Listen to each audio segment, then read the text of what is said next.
I've driven along Hooch Road many times before, but I've never noticed a small white farmhouse to my right. It was standing on the side of an old highway that runs through the Great Smoky Mountains National Park in Tennessee. This road, with its various sections, such as the Chickasaw Turnpike, has had a rich history. During my grandfather's youth, it was known simply as Hooch Road, a winding dirt road through the Carolina mountains that played an important role in the birth of NASCAR, thanks to the moonshine racing enthusiasts who settled on its turns. The house was neat, newly painted white, and surrounded by a sturdy fence of planks and timber that enclosed a pasture on one side. When steam came out from under the hood of my truck due to a punctured radiator hose, I realized that my time on this road was limited. I quickly pulled into a gravel parking lot and parked halfway to the house. "Hello, is anyone at home?" I called out, knocking on the wooden door. Mountain dwellers might be wary of strangers, but once you earn their trust, they become some of the most hospitable people you could meet. Despite this, I decided to stay on the porch, keeping my distance just in case. After a while, a face appeared in the window above, its features unclear. A female voice asked, "Who are you, and what do you need?" "I'm Joshua Sutton from Waynesville," I replied. "I was hoping I could fix my truck and get some water from you. I have a burst radiator hose, which I quickly repaired a few miles ago, but it doesn't hold up." The woman told me to wait and then disappeared from sight. Looking around the neighborhood, I couldn't help but admire how neat and well-groomed everything looked.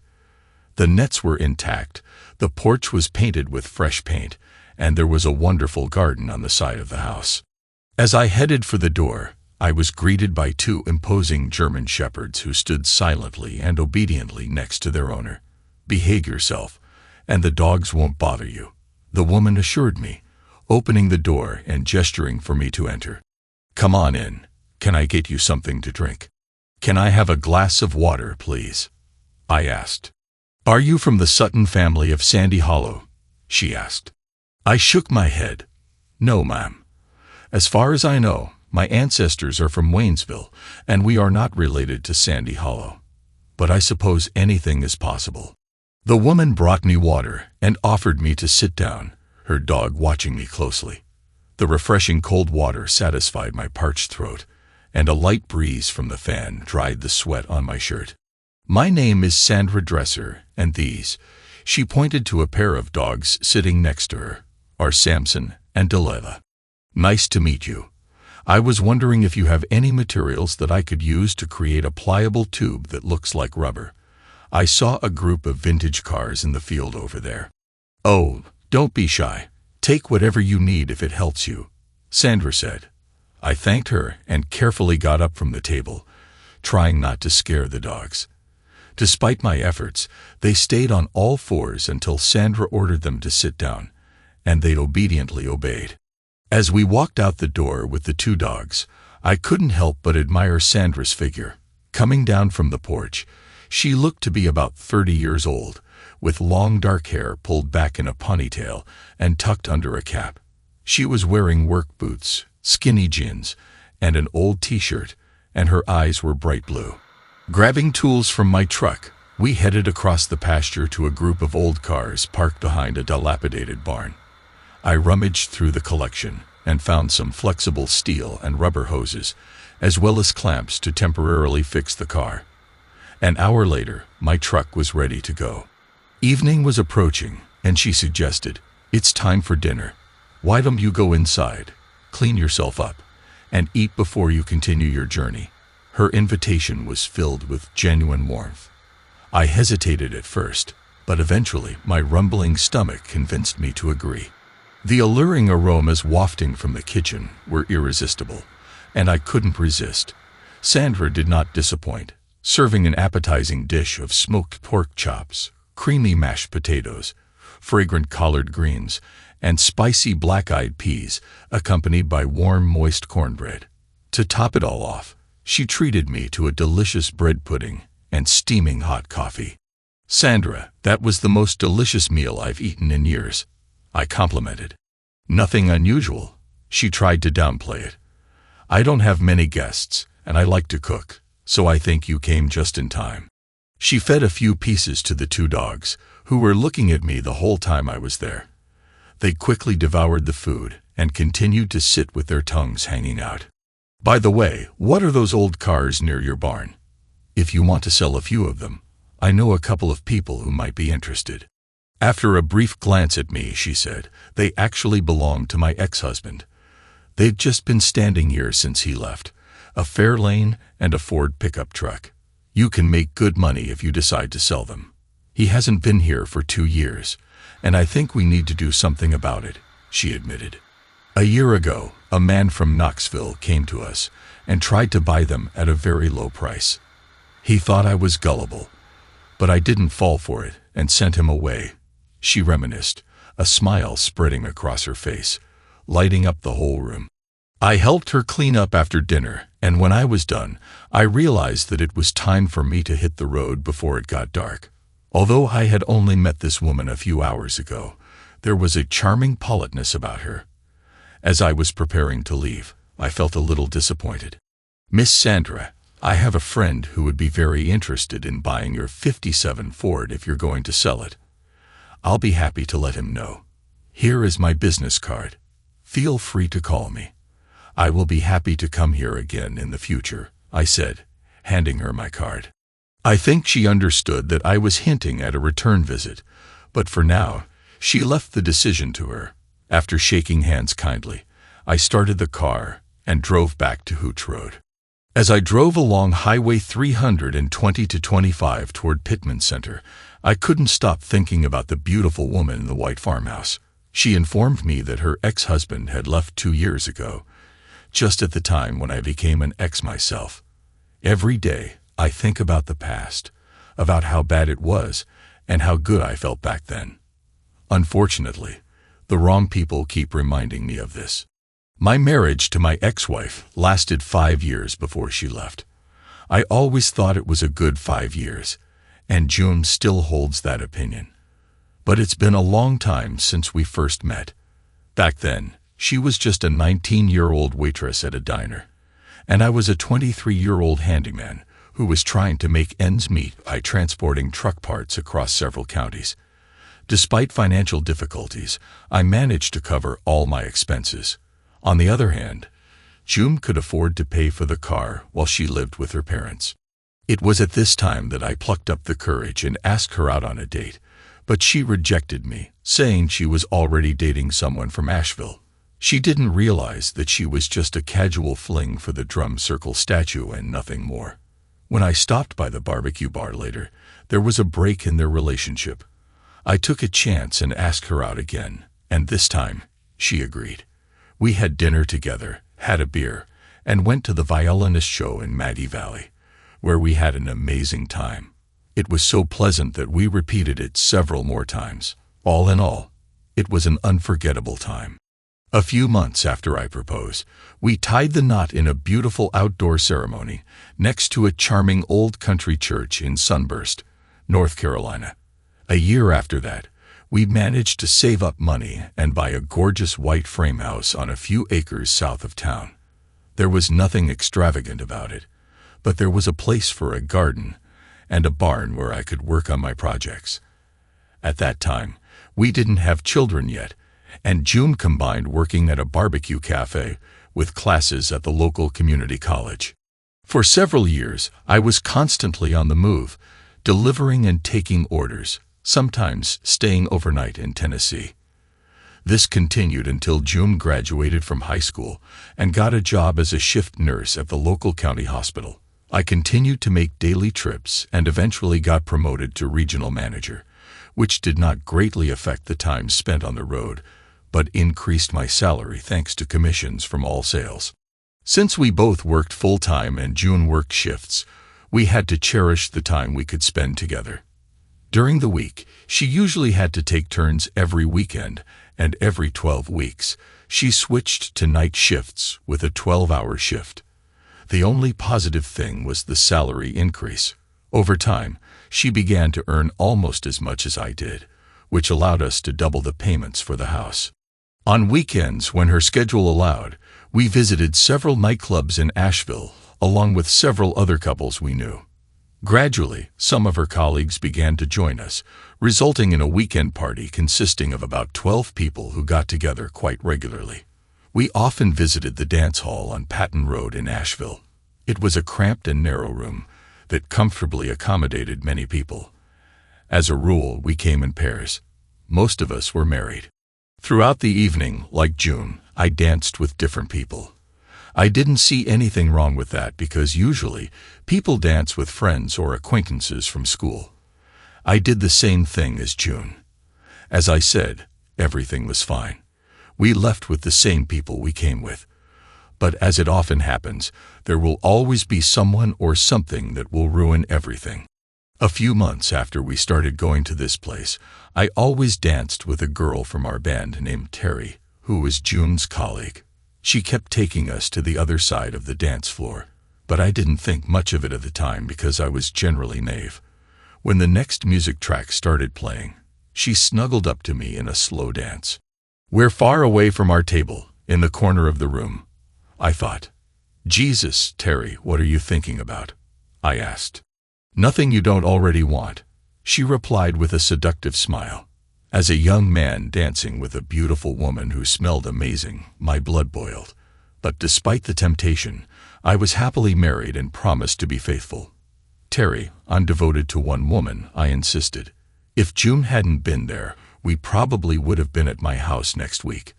"But June will do it tonight," I said with a smile, trying not to brush her off.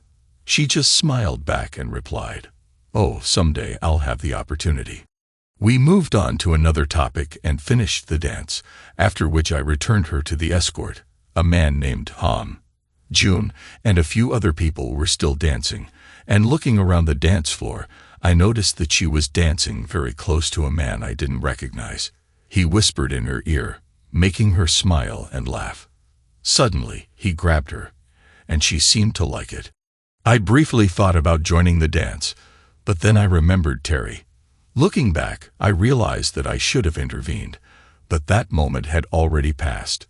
Another round of drinks was ordered, and June returned to the table with her new dance partner.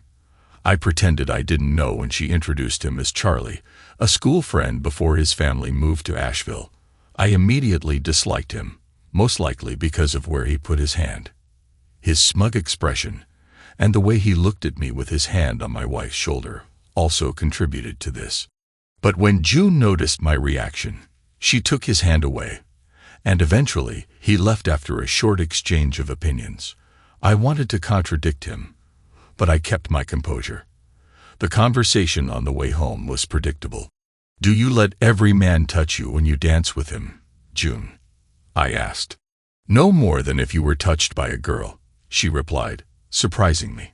She quickly took me to the other side of the room. "I'm not going to let this happen, and I'm going to stop it," I replied. "Well, you too, big boy.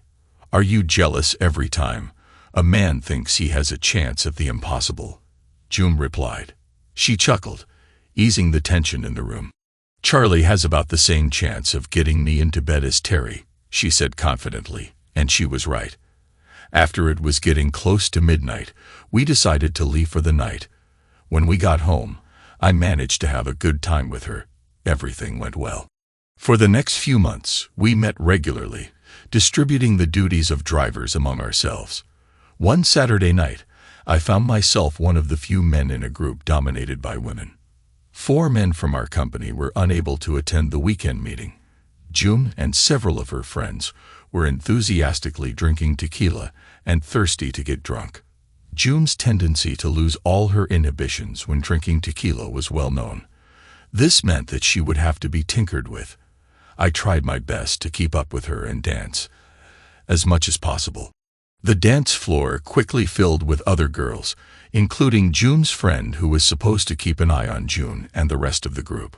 While I fended off Terry's audacious advances, she joined the other girls outside to get some fresh air. "Josh, she's safe," Terry said. When the dancing ended, I found myself back on the patio where the smokers indulged in their habit. June and her friends were still laughing, so I decided to leave them alone and return to the table. Most of the party participants were on the dance floor, and I joined Terry and another girl they were talking to. They were both very drunk, and the other girl was completely drunk. "Josh, June says you have a giant in your pants," the drunk girl muttered. I burst into loud laughter when she was having trouble pronouncing the words, and Terry was just grinning stupidly. But then she accidentally said something that sobered us all up.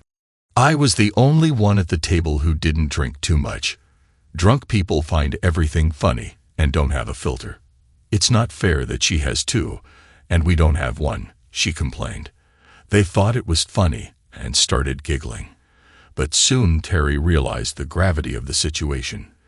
The meaning of these words became obvious to me when they burst out of the mouth of this drunk girl. Ignoring Terry's reaction, I casually asked, "Who else has such a big one?" Charlie's name slipped by before she could stop, earning a disapproving look from Terry. "Oops, probably shouldn't have said that, right?" she hissed, trying to back away. After Terry's reaction, even under the influence of alcohol, Terry seemed to understand the significance of the conversation at the table. I went to the bathroom when Terry tried to intervene. "Not now, Terry," I said firmly. The comments made may have had a different meaning than it seemed to me at first glance, and this left me in the dark. Two tipsy women were laughing at the fact that there were two men in my wife's life, me and a man named Charlie. It was unclear if they were hinting that she had a history with him before me during our relationship or now. Perhaps it was just the ravings of a man who had drunk too much. When closing time came, I gathered an intoxicated group of friends in the courtyard.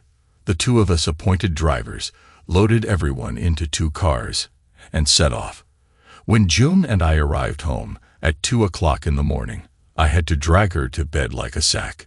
Sitting outside and sipping a beer, I thought about the situation. If this behavior was a one-time thing, I could put up with it, but it seems to be becoming a pattern. This is not just a one-time occurrence. The irony is that I know how she feels about me. If she had a slip-up due to excessive drinking or something like that, I would forgive it as a one-time mistake. But if it was the same Charlie as a few months ago, it would be unforgivable. Sometimes I stayed over at her place on Tuesdays and Wednesdays. June had a day off on Tuesdays, which gave her a great opportunity to do what she loved without the risk of being caught. It seems fate played a role in my marriage. On Tuesday evening, instead of staying in Seville, Tennessee, I drove back to Waynesville armed with a bag of barbecue and a few drinks. I settled down to watch the game from the upper field next to our house. When I arrived at 11 o'clock in the evening, I noticed that June's car was gone. I called her and told her I'd be home late. She replied that she planned to stay at home, watch TV, and maybe call her sister or someone else before going to bed. I was sitting in the car, leaning back with the window down. The radio was playing. The lights in the cabin were turned off. Around midnight, 2 pairs of headlights drove out of Waynesville and slowed down before turning into the yard. June's car stayed in its usual place, and another car parked right behind her. Unsurprisingly, it was him. He drove up, Charlie, a cheeky shoe cleaner with a cowboy hat. Everything was going on as usual. The lights came on in the bedroom, then the night lights, which we strategically placed by the bed, softly lit up. Despite the temptation to go inside, I stayed where I was, consumed with anger at her and at the whole world. If I had evil intentions, I could have resorted to drastic measures, but the thought of prison, even the local county detention center, scared me off. I stayed where I was until the lights came on at 2 o'clock in the morning. Soon, her lover appeared from the front door. He kissed her, exchanged words, and walked silently to his car, while June scolded him for being silent. As I said before, if I were some kind of terrible person, Charlie would be decomposing in the ground at the moment. But I decided to start the car, turn off the headlights, and drive back to Waynesville. Over the next 2 weeks, I made several more unsuccessful attempts. As a result, I finally decided to give up when they returned home earlier than usual the following week. I took action. I crossed the street, walked up to his car, and flattened all 4 of his tires, as well as one of June's tires. When I got to the back of the house, I noticed that the night lights were already on, and the bedroom window was open to let in cool air.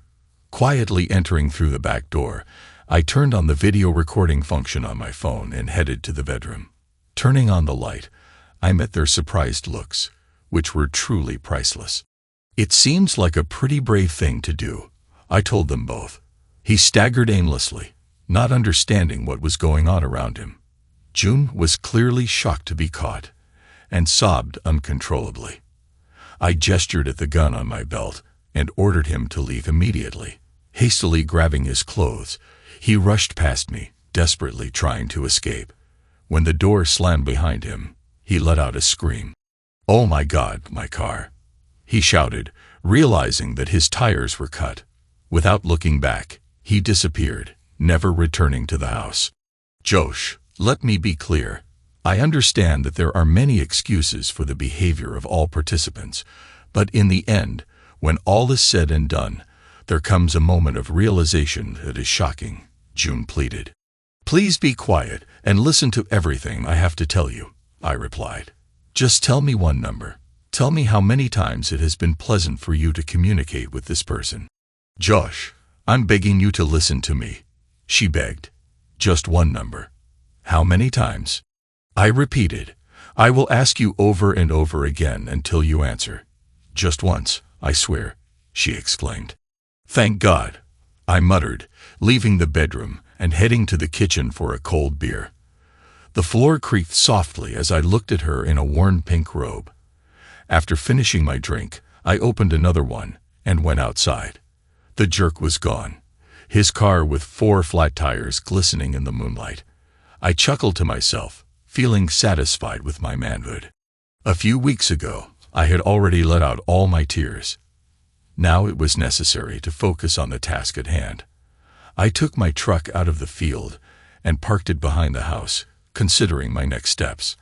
I remembered the hitch in the barn, which was ideal for transporting goods. I hitched the bastard's car to the hitch and started the 5-mile drive to Waynesville. As I was driving about 1.5 miles down the road, I passed him. His car flattened off the wheels, following me on all 4 wheels. I left his car in the parking lot and drove home. When I entered the house, June was sitting at the kitchen table. "Josh, can we talk about this, please?" she asked. I looked at her and just answered, "Not today." After which, I took the remaining 6 bottles and went to my office. This is a men's cave for mechanics, and I've set up a pretty decent place for myself to rest in the attic. To the soundtrack from the Mars Hotel, I finished the rest of my beer and fell asleep. The next day, I called my boss and said that I had personal problems that needed to be solved at home. "I went back to the house to deal with this situation, June. It's time for you to move in and live with your sister. It's your own fault for this situation," I said. To my surprise, she didn't protest. Perhaps she thought that if she called it a one-time mistake, then everything would be fine. After the 2 of them fixed the flat tire, her sister helped load their things into both cars before leaving. Meetings eventually led to something that changed her excuses. The constant excuse was that we were young and constantly making mistakes, that we could fix everything, and maybe even start a family. It became inexorable. I got to the point where I only answered work-related calls. I told June to get everything she needed from home while I was at work. I decided to keep the house for myself and buy out her share without offering alimony. We invested everything we had in the house, apart from a small pension from work. It was a simple decision. The divorce was finalized 6 months later, but attempts to reconcile did not stop. June often bothered me at the restaurant, joining me at the counter or bar. Her sister regularly came to chat and bring me food. At some point, I suspected that she might be interested in me, but it turned out not to be so. In the end, I came up with a new plan to put an end to all this. I contacted Terry and invited her to go to the club on Patton on Friday night. I was surprised when she agreed to spend the whole weekend at my house and ended up in my bed. This woman turned out to be bigger than I expected. She completely exhausted me, but I couldn't wipe the smile off my face all week. I chose Terry not only because of her qualities, but also because I knew she couldn't keep secrets. I was sure she would share all the details with her work friends, including June. Surprisingly, everything turned out even better than I imagined, including June. Surprisingly, everything turned out even better than I imagined. The next weekend came, and on Friday evening, I decided to go to the dance hall alone. It looks like June switched to the day shift as she was there with some members of our old band, and to my surprise, with Charlie. The thought processes of women have always been a mystery to me, but I suppose this is a typical male point of view. June, her sister, her parents, and other people from the past, not counting a few women with other intentions, were making plans for our reunion. And yet she was with Charlie, sitting at the bar. I leisurely enjoyed a cold beer, watching couples dancing on the dance floor. Suddenly, June and Charlie came out on the dance floor and put on a rousing performance. It seemed for my entertainment. After they finished, the cretin returned to his table, and June came up to me at the bar. "It doesn't have to be like this, Josh," she said, confused. I replied, "What do you mean? We're not together, and I'm not with anyone else. I'm the only one here," I said, looking around the room defiantly. June's face began to turn red, a familiar sign that she was about to lose her temper. I quickly intervened, leaned over to her, and said softly, "Listen carefully, June. I don't care that this person lives in your house. You have been with him for a long time, so you can continue to communicate with him. I'm sure you know that I had a great time with your friend Terry last weekend," I said. Her reaction was instantaneous. She jumped back and slapped me hard in the face, after which she burst into tears. Her lover, who was sitting at the table, got up and started moving towards the bar, but hesitated when I raised my hand in his direction. "Do you see that person you're with now?" I said. He freezes when I raise my hand. All he cares about is having a good time and nothing more. This has always been his priority, and you've given him what should have been mine over and over again. You took away what was sacred between us and let this person get into our lives, and now you have to put up with it. I've had enough." With these last words, I finished the rest of the beer and left. She ran after me with tears in her eyes. When I left, I ended up at Jack of the Wood, enjoying green man ale and watching the dancing girls. I later found out that June left with a friend shortly after me, and it was said that she did not go out as often as before, even though June claimed that I was dating Terry again. I resisted the temptation because I was focused on my work. June kept coming up to me at every opportunity and seemed to have realized that this was a futile effort. Another problem that arose was the relationship between her parents and mine. Despite my absence, my parents continued to invite June to the barbecue. She became to them like the daughter they never had, and they didn't want to part with her. Divorce and its consequences motivated all of us to make changes in our lives. Personally, I found solace in returning to the forest. Growing up in the Smokies and the national forests gave me a sense of belonging and identity. I didn't know what it meant to be a hillbilly, but I knew I wasn't. I discovered that deep down, I have a passion for forestry. As a result, I decided to change my usual lifestyle. Instead of sticking to my usual route through Murphy or crossing I-40 at the entrance to Tennessee, I chose the scenic Hooch Road through the mountains. It may have been a little longer, but the scenic ride and good weather were worth it. I even had the opportunity to stop and enjoy fishing by the stream. It's a mystery to me how, in all these trips, I never noticed a charming white house on the Tennessee side, but one day it still caught my attention. When I finished mowing the lawn and decided to take a break with a cold beer, the phone suddenly rang in my pocket. It was Sandra Dresser from Cosby, the woman I visited last week to fix my truck. For several days, I couldn't get her out of my head. Something about her bothered me despite our brief meeting. I was going to contact her about the '57 Ford to get some new information. "Hello, Miss Sandra. Your hospitality always makes a lasting impression on me. I was planning to contact you soon about your old Ford, as well as some other cars you mentioned. Your mention of them aroused my interest, and I decided to act. I thought it would be helpful if you would come and help me decide on my next steps. You have 11 old cars, and all of them, as far as I remember, were in excellent condition, both in body and frame. The next steps are clear and understandable. Evaluate and sell them, I said. She already knew about it, which made the invitation intimate.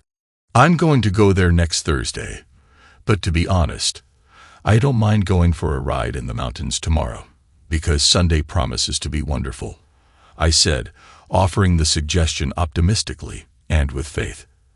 Half an hour later, I was sitting at a barbershop in Waynesville, enjoying a haircut and choosing a great Cabernet for the trip. Although I usually prefer beer, I can still tell a good red wine from a bad one. The next morning at 9 o'clock, I set off on a familiar route under a clear blue sky. Driving through a large stream, I noticed fishermen casting fishing rods on both sides of the bridge. I was tempted to stop and look at them, but I had obligations. As I was approaching my destination, I saw a young guy fishing for a large trout weighing 1 pound, caught apparently with fly fishing bait. Continuing on my way, passing by Miss Sandra's house, I noticed she was chatting animatedly with a man, and her 2 dogs were closely watching her every move. After parking the car and walking down the driveway, I noticed another man sitting in another car and watching the conversation. The conversation grew louder as I approached. Bill mentioned that I could get a 65th share in exchange for the work I did for him a few months ago, he said. Sandra stated, I don't know anything about any arrangements. Bill left here 2 years ago, so if he promised you something, resolve all remaining issues directly with Bill. Before he could speak, I said, Good morning, Miss Sandra. Is everything okay here? She looked at me with slight concern before answering. It's okay, Josh. This gentleman was just about to leave. The man's gaze met mine, full of rage, but I just smiled and wished him a good day. What was that? I asked. I think my ex-husband is giving me trouble. He is forbidden to enter the territory and even drive on the road in front of the house because of a court injunction, she explained. I couldn't help but smile and replied, How convenient. Before I forget, I brought a bottle of wine, Street Francis Cabernet. If you want, put it in the refrigerator for a while. A benevolent smile did not leave her face as we returned to the porch, accompanied by the dogs.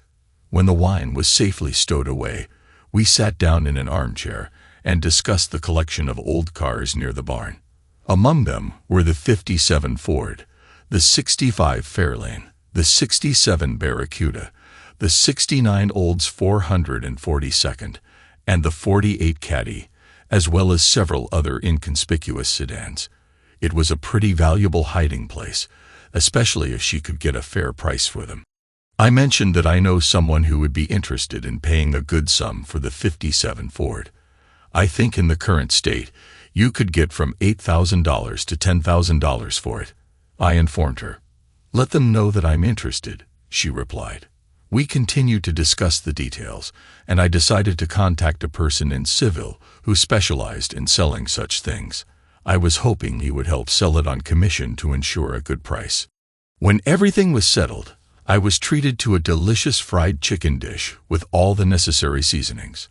After tidying up and clearing the table, we walked through the pasture and entered the mountain forest behind her house. The terrain was just amazing, a combination of farmland and mountains with lush greenery. We stopped next to a bubbling stream, admiring the peaceful landscape. So Josh, tell me about yourself. Are you married, single, in a relationship, divorced? Where have you been, and where are you going? She asked. I was caught off guard, not knowing how to respond, and decided to be honest by telling her a simplified version of my story. I shared with her the story of how I caught June with her companion, which eventually led to the collapse of our marriage. I also told her about how she, her sister, her parents, my parents, and all our friends tried to reconcile us in an attempt to show June that I was moving on. I even mentioned dating Terry to get a reaction. I admitted that I had dated others, but nothing serious. Sandra listened with a knowing smile, showing that she too was experiencing a similar situation to one degree or another. Josh, let me share my story with you. I made the mistake of getting married right after graduating from high school. It turned out to be the biggest regret of my life. If I had known that after a few good years everything would turn upside down so quickly, I would have gotten out of this situation sooner. My ex-husband had delusional ideas, as did your wife. He was amused when I called her Pinocchio. That's probably the funniest name I could think of for him. I don't know if you knew Bill Dresser. He's on the south side of Hazelwood in Balham, not too far from where you are right now. It turns out, according to my father, Bill was in love with Cosby's girlfriend, who turned out to be not as interesting as he thought. They had something going on a few times, but he didn't mention that he was married. When she found out that I was his wife, she quickly ended the relationship. It's pretty funny, really. One day, she came to our house while Bill was at work, apologized, and confessed everything to me. Although we've known each other since high school, we've never moved in the same social circles. Apparently, Bill was persistent and did not accept refusals. As a result, the girl went to Texas to live with her father, including because of Bill's constant harassment. What a jerk. I thought the expression jerk was appropriate. He chased her all the way to Texas. She called me to tell me about it, and then I decided to pack all his things and leave them on the porch, telling him to come and get them before they deteriorated in the rain. 2 days later, he returned, broke into the house in my absence, made a mess, and brought his things back into the house. When I returned home with Samson and Delilah in the evening, I put him in a corner with both dogs cleaning up after him from the lawn. Do my dogs really know who their owner is? She gently stroked both dogs, and they sat at my feet, happily wagging their tails and watching me. The next day, Dad and I visited the law office to get a restraining order against him. A few days later, he was taken to work. The following week, he returned to Texas and resumed his pursuit of the girl. I still talk to her sometimes. He may be a good guy, but she's wise enough to keep him at a distance. As far as I know, he lives in some woman's trailer in Silva. Sandra didn't seem bothered by this situation. She continued to smile brightly. Getting rid of this jerk was the best decision of my life, she said. After thinking about it, our conversation continued, and I found out that Sandra had adjusted well to life after the divorce. She worked as a midwife in East Tennessee, mostly in the foothills. The farm she lived on was inherited from her grandmother, and before the divorce, she grew tobacco on a 3-acre plot. After she took care of the farm, there was no one to take care of it, and it fell into disrepair. While preparing to leave, I inspected the old cars near the barn and took some pictures to share with a friend. Despite the late hour and early work schedule the next day, we said goodbye warmly, hugged, and she kissed me on the cheek. I'll come by this week, maybe Thursday, if I get a response from my friend from Seville. If I can't come, I'll definitely call you. I will be very glad. Mr. Josh Sutton replied with a smile. That Sunday afternoon, I went excitedly to Hooch Road, feeling like a boy in love. It wasn't really a date, but it was more than just a pastime. I couldn't wait for Thursday. Every Tuesday at the barbecue restaurant, there was a special promotion. Fried catfish with all seasonings for $9.95, including drinks. The dish included thin strips of fish, collard beans, potato salad, and the famous Carolina buns. June and I often visited this place, but this evening I decided to go alone and took a booth to enjoy a meal while reading the newspaper. I barely had time to take a bite when they entered the restaurant, and noticing me, quickly and without hesitation joined me in the booth. Mom and June took the seats across from me. I couldn't deny that June looked amazing. She looked more than fine, and she was well aware that I had noticed it. Do you two always randomly show up when I'm sitting like this? I asked casually. We come here every Tuesday, Josh. You know that, her mom replied. June just smiled and turned on the charm with a twinkle in her eyes. She looked even more attractive. Feeling trapped, I reluctantly joined them. When we all loaded our plates at the buffet and sat down to eat. It seemed like there was a competition going on to see who would eat the most, and I was a participant in it. It was one of the strangest meals in recent times. It was like old times for the three of them. "Isn't that great, Mom?" exclaimed June with a big smile on her face, remembering how the four of us used to gather here every week. June's face lit up with memories. I just needed to go to the bathroom. When I returned, Mom started to get up to let me back in, but I stopped her by gently touching her shoulder. "No need. I have an early trip, and I need to go to bed." I put a $20 bill on the table, smiled, and wished everyone a good night, including June, who had a satisfied grin. I walked out the door. It was only 6:30 p.m., and I was already sitting in the Boojum Terum with a cold pint of beer in my hand. The pub has always been a favorite place, but recently it has become even better as the owners, Ben and Kelsey, have started hosting concerts there on Saturdays. Now there was enough space to dance and enjoy the music. June and her colleagues didn't particularly like this place, so I made it a rule to come here often. Besides, it was a good place to meet like-minded women. That evening, Ben was serving at the bar and serving me my favorite double IPA, and I was looking around the neighborhood. A few girls were playing billiards, and some were sipping their drinks and watching the game on TV. "It's been a while, stranger. How are you? What's up?" she asked, sitting down next to me. As always, Terry looked incredibly attractive, perfect for such a relaxed evening. "It's been a long time since we last met." "Well, Terry, you look amazing, and life seems to be kind to you." I sincerely praised her. "I'm holding on," she replied. "Things have been a bit hectic lately, but having you here gives me hope." With that, she gently stroked my thigh. I bought her a beer, and we found a table in a corner next to the pool tables where the girls were playing. While we were talking, I found out that the old band still meets on weekends, and even June takes part in the fun. Terry didn't say anything about her ex's current whereabouts, and I knew it wasn't my business. But the longer we talked, the more I realized that I wanted to spend the evening with her. We went to my house and eventually we got down to business and fell asleep. A few hours later, since she didn't have a job the next morning, I let her relax in bed and spend time with me. "Josh, I know we're not looking for a serious relationship, but I thought it would be nice to have casual relationships from time to time. Do you mind? After everything went well last night and this morning, I think it might work." "I don't mind, as long as neither of us starts a serious relationship," I replied. Sandra called me the same day and said she would be back home on Thursday afternoon and evening, unless she had to leave for a sudden delivery. This call made my day really happy. I contacted a friend in Sevierville, and after reading his letter, I realized that Sandra would only benefit if she accepted his offer. When I returned home that evening, the house was in chaos. Terry was in the house as I advised in the morning, and by lunchtime, June and my mother came to me on a far-fetched pretext. It wasn't the first time she'd done this. She always had a list of excuses ready. Otherwise, my mom might have come for other reasons.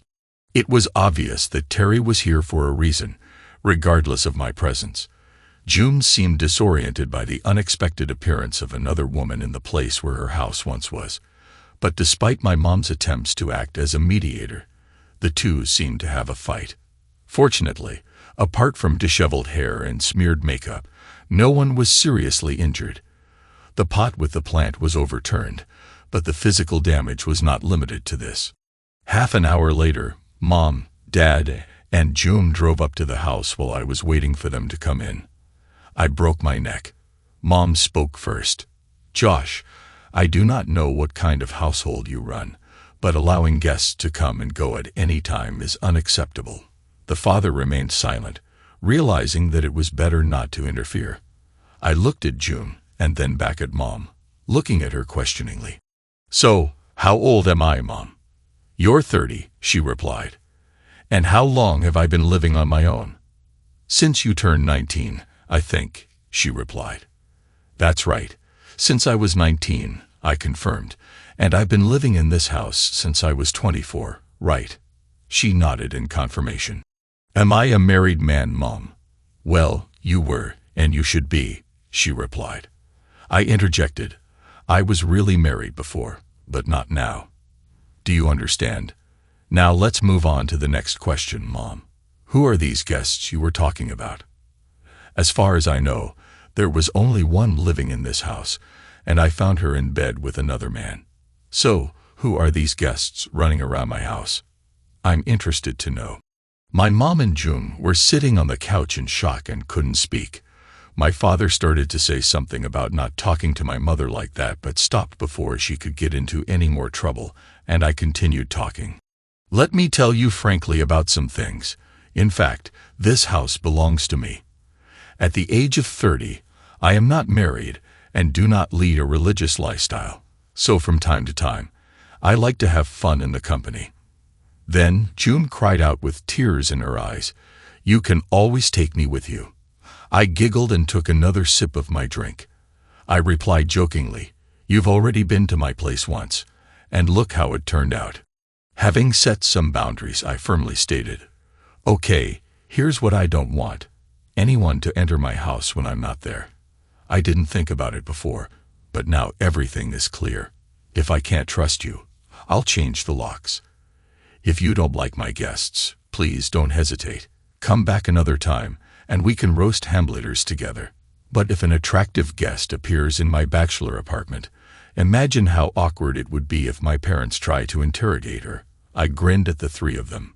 Does anyone want to have a beer? June, you too. My parents took the drinks and took the cold chicken out of the fridge. I took June to my workshop. There's no reason for you to come to my house and criticize the people I talk to or any other aspect of my life. June. Absolutely none. I know you're having fun with someone else right now. Why is it acceptable for you to have fun with another man, but you're angry if Susie Q, Jill on the Hill, and even Terry get the affection you threw away for that jerk Charlie? You created this situation, June, not me. I do not know who you are in a relationship with right now, and to be honest, I am not interested. I don't care. So it all comes down to this. It's time to start behaving respectfully and moving forward in life. Please stop trying to involve my parents in your problems. I know they care about you, and you care about them, but it's important not to involve Terry. She didn't hurt you, and neither did I. When she looked at the ground, I could see the pain in her eyes. Despite her love for me, she continued to betray me. When we returned to the house, Mom and Dad were relaxing in armchairs, absorbed in an old TV show. After everyone left, I was finally able to relax, except for the upcoming phone call from Terry, which I had to answer to apologize for the chaotic family meeting. The next day, while I was having lunch at a local diner, June's sister joined me at my booth. "Hi, Josh. You look as attractive as ever," she greeted me warmly. "I have always admired your kindness." As I mentioned earlier during our conversation, June shared with me the details of the events of the previous day. I think she understood everything, Josh. Really, I'm upset about how things turned out, and you know how I feel about it. If you weren't my brother-in-law, and you always will be, I would protect you myself. I'll do my best to steer her in a different direction and see how things go, but it seems like everything you said resonated with her because she told me she plans to move on. I'm glad to hear that, and I appreciate your support. I've always had feelings for her, but I won't be able to forgive her actions. Yes, she is aware of it. She's been fixated on that terrible guy she's been with since you first met, but I think she realizes now that she lost everything because of him. I just nodded, and we continued our conversation until she had to leave for work. I paid the bill and went to the mountains to get to Tennessee. Sandra was in the garden when I arrived at her place on Thursday, and her dogs, as usual, notified me of my presence. It was incredibly hot that day, and she was dressed appropriately, very short jeans and a tight t-shirt and nothing else. I tried my best not to look at her visibly strained form under the thin fabric. She willingly hugged me before we headed into the house to prepare a treat. "My babies adore you," she said, pointing to the puffing dogs resting on the kitchen floor. "I wish they'd told me about it themselves," I grumbled. She poured herself an iced tea and handed me a cold beer. While we were discussing the specifics of selling her car collection, time flew by quickly. My friend from Sevierville offered to put them up for auction with an 8% commission and a guarantee of $65,000 per lot. Considering the state they were in, I think it was a fair deal, I informed her. Sandra agreed. Having settled all the details, we relaxed on the veranda, sipping drinks in the afternoon sun. "Do you want to swim?" Sandra asked with a mischievous smile. Dad widened and deepened the pool a couple of years ago, and on such a hot day, it's just perfect. I forgot my swimming trunks. "You won't need them. There's no one here," she said. I assured myself that I was not shy about women and that I had no figure flaws, and agreed with a smile. We took beer and towels and went to the back area. When we arrived, Sandra wasted no time taking off her shorts and top, threw them on a nearby branch, and dived into the pond. Washed by a stream, I hesitated for a moment, but then I shrugged and started to undress, finding myself as ready as Sandra. I followed her example and jumped into the pond, entering the water up to my shoulders. Sandra was standing next to me, her face glowing with happiness. This place evoked nostalgic memories from my childhood when my grandmother lived here. We splashed in the water to cool off on hot days, and I remembered it for a long time. I remember the boys from the next road who tried to spy on us until my grandmother asked her dog to stand guard. In those days, the nearest place to swim was Jonathan Creek, where the water was always too cool for comfort. After diving into the water, I swam for a while until I was next to Sandra. When I surfaced, our faces were a few centimeters apart, and I looked into her sparkling blue eyes. The next moment, she hugged me and said, "I like you, Josh Stutton. I really like you." She looked up at me. When I confessed, "I fell in love with you like a schoolboy from the moment we first met." Her answer was simple, "Okay, you can invite me to dinner tonight." With that, we swam a little more before leaving the pond. After drying off and returning home, we decided to have lunch at Cosby's restaurant. Despite the limited choice of restaurants in Cosby, we were attracted by the magnolia tree and the promise of excellent brisket. We were seated at a cozy table away from the hustle and bustle, and I realized that I had received one of the best dinners in recent times, all thanks to the wonderful company of the woman who was sitting next to me. During the conversation, we touched on all imaginable topics, and when the sun began to set, I realized that it was time to accompany her home. It was about 9:30 p.m. when we pulled up to the gravel parking lot. I walked her to the door and kissed her on the lips while her pets, Samson and Delilah, watched us closely. "You don't have to go over there tonight, Josh. I've got the guest room ready for you. Enjoy a hearty breakfast in the morning, and leave when you're ready," she offered with an encouraging smile. Her offer was too tempting to resist. I canceled my evening reservation at the hotel and spent the night in her guest room. The next morning, she sent me to work, treating me to a delicious rustic breakfast. On Saturday afternoon, we arranged a date and dinner in Gatlinburg. That night, we stayed at the charming bed and breakfast inn in the village. Sandra was different from all the women I had met before, especially June and Terry. She had a charming nature that captivated me, and I couldn't help but think that her ex-husband was a fool when he let her go. After that moment, we started dating and maintained a long-distance relationship, often staying at her house and sometimes driving to Waynesville in Sandra's car. I met her father, who was wary of me at first until Sandra talked to him alone. I do not know what exactly she said, but after that, he was always friendly with me. On a beautiful Saturday morning, while fishing on Big Creek, I decided to make an important decision in my life. As soon as this thought occurred to me, the line on my fly fishing rod suddenly tightened, causing the reel to jerk and the line to chase after it until I managed to catch it with my thumb. This served as the signal for the beginning of an exciting struggle. After a few minutes of excitement, I hooked a hefty 1.5 pounds trout, which was a positive omen and confirmation that everything was going smoothly in my life. Later in the afternoon, Sandra and I returned to Waynesville and decided to spend the evening in Asheville.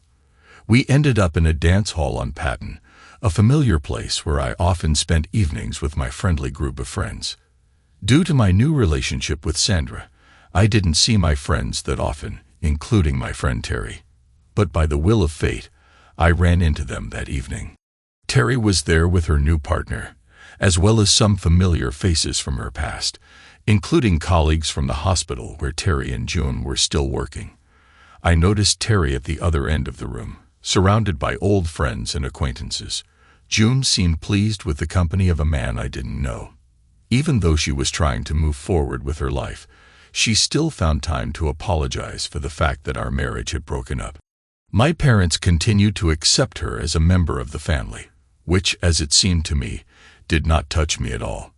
June didn't know that Sandra and I were in a serious relationship, and it was the first time she saw us together.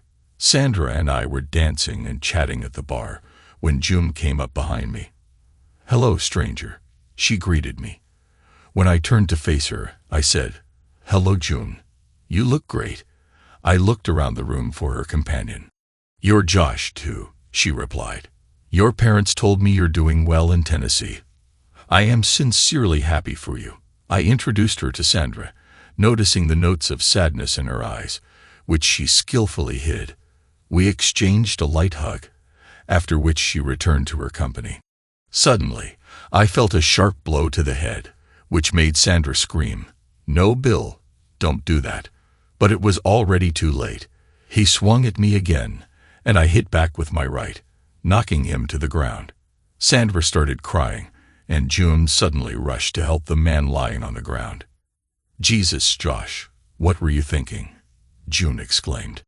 I stared at her, trying to understand the situation, but then it dawned on me that this man was actually her companion. June explained that he was the one who attacked me, and not the other way around, as she had thought before. The bouncers immediately escorted him out of the hall, and June went to the bathroom to recover. Sandra and I returned to the bar where 2 fresh drinks were waiting for us, courtesy of the establishment. Sandra revealed that she has a restraining order against Bill because he is unstable. I nodded in agreement, trying to put my anxious thoughts aside. This incident ruined our evening, but when we were about to leave, June came up to us again. Sandra explained who he was and what he did, and June almost burst into tears since he was her traveling companion. She was left without a car, so we decided to take her to Anne's sister's house. As we were leaving, June stopped to say goodbye to someone. Sandra and I headed for the parking lot, and June followed. Suddenly, I saw a bright flash and heard a loud bang in front of me. I reacted quickly and fell to the ground. Billy Dresser fell backward. I quickly checked myself for damage but felt nothing, deciding that the drunken brawler had only hit me. Suddenly, Sandra let out a startled scream. I turned around and saw June lying on the ground while the house guards were rushing to the scene.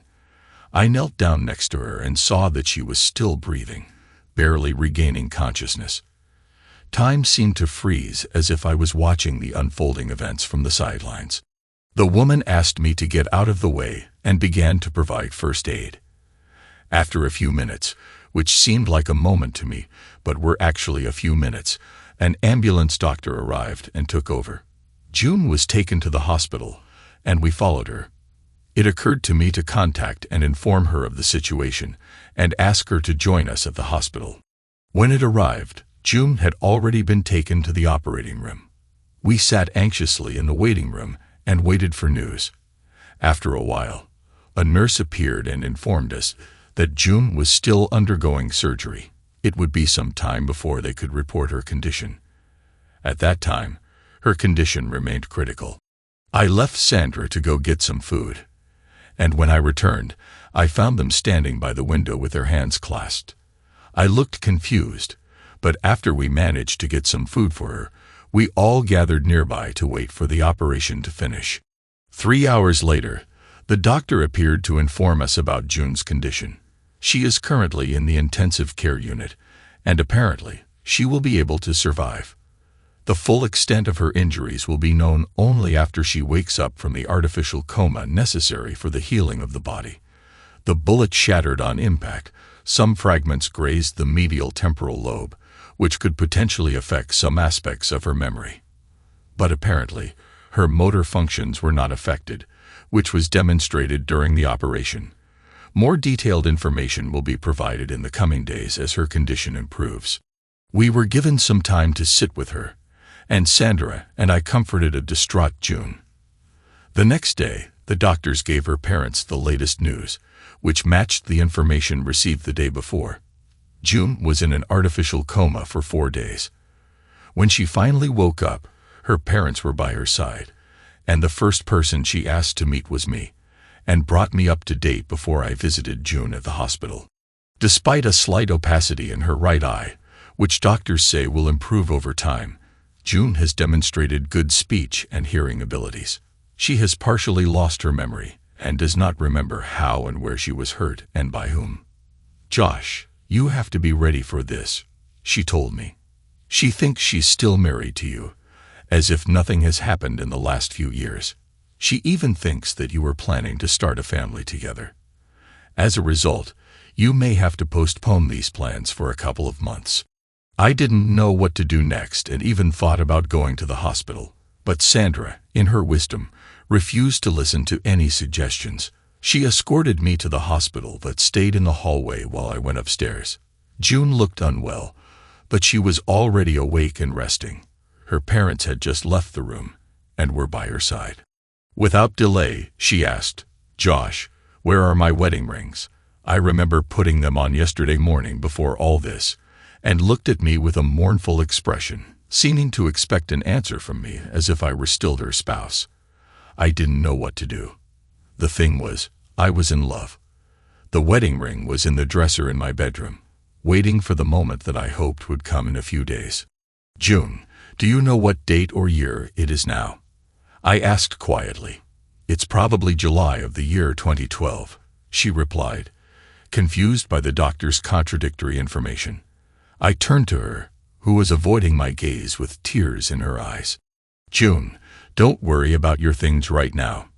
Your health and possible memory recovery are the top priority," I said with a slight attempt at a smile.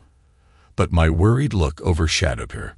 June reached out to take my hand as I sat down, and I accepted the gesture, trying to make sense of the situation. We discussed various topics, including family and recovery. After that, in the waiting room, I talked to June's doctor about the prospects of her memory. It turned out that she perceives most of her memories easily, recognizes family and friends, but it was difficult for her to piece together dates and events. Some things she couldn't remember, like her infidelity. I asked the doctor if she could restore those memories.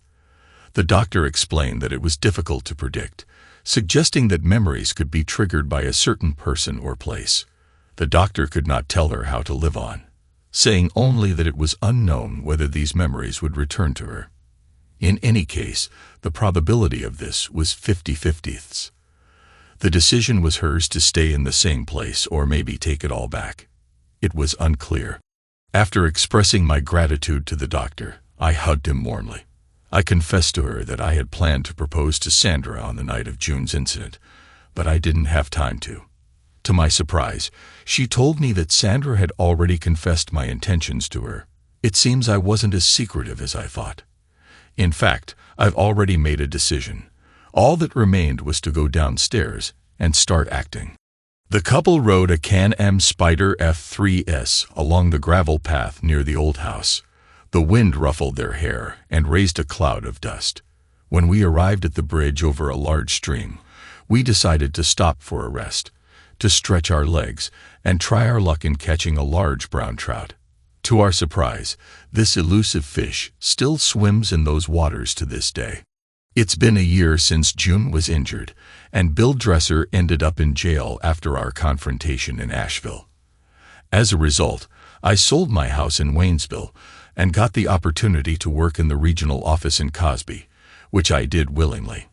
I rented an extra room at Sandra's farmhouse as my job required day trips, although I still had to work in the regional office in Cosby, which I did willingly. I rented an extra room at Sandra's farmhouse as my job required day trips, although I still had to work at night. It was quite possible. Sandra and I, who work as a midwife almost full-time, even took a 2-week vacation last May to soak up the sun together in Key West. After a rejuvenating vacation, we returned tanned, rested, and ready to start a new life together, reflecting on my past failed marriage. When I took the elevator down to meet Sandra in the hospital lobby a year ago, I realized that I wanted my future to be clear and simple. I have already moved. I didn't understand why I should give up my current happiness for a woman who was still unfaithful and carefree, even if she didn't remember any of it. I know people who drink too much and don't remember anything the next day, but they are still the same people, and made it easier for me. She had a heart-to-heart talk with June and did everything she could to help her remember, even enlisting my old rival Charlie, but it didn't work out. After a while, June came to terms with the truth, although she couldn't remember it. In the end, this realization brought her great sadness. She became depressed until my guardian angel intervened. One weekday, Sandra went to Waynesville without my knowledge while I was on a business trip. It was only a few months later that she told me about it. Josh, I had to take action. Put yourself in her shoes and imagine how you would feel if your lover suddenly disappeared without explanation to marry someone else. I can't say for sure how I would react, but I suppose it would be similar to June's reaction. She knew that her husband or ex-husband was in love with another woman and intended to marry her. This news was undoubtedly going to be heartbreaking for her, and I sympathize with her pain. She acknowledged the reality of the situation and acknowledged that her own actions contributed to her current state of despair. I suggested that she make a decision, either admit the consequences of her actions or continue to live the way she lived before this turmoil began. She had a choice to move on, and she decided to do it for the sake of our friendship. When we were fishing in a large stream, 2 more Can-Am spiders appeared next to us. June and her partner, with whom she has been living for the last 6 months, joined us in trying to convince the big lurker to try again. Despite the betrayal, the divorce, and the difficulties associated with later life, June and I were able to come out of it all as friends. My parents have also come to terms with the situation and continue to love June, often inviting her to visit with a new partner. They've come to terms with reality, and I adore Sandra as much as I adore June.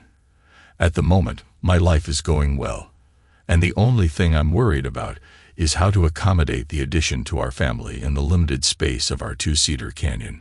Sandra informed me last night that I'm going to be a father soon, and 3 years later, after June got married, she was still unable to get pregnant. Doctors informed her that she was infertile. Apparently, she doesn't deserve to be a mother. Thanks to everyone who took the time to listen to today's stories. If you enjoyed it, please consider liking and subscribing if you haven't already. Feel free to share your thoughts on the events in the comments below. Take care.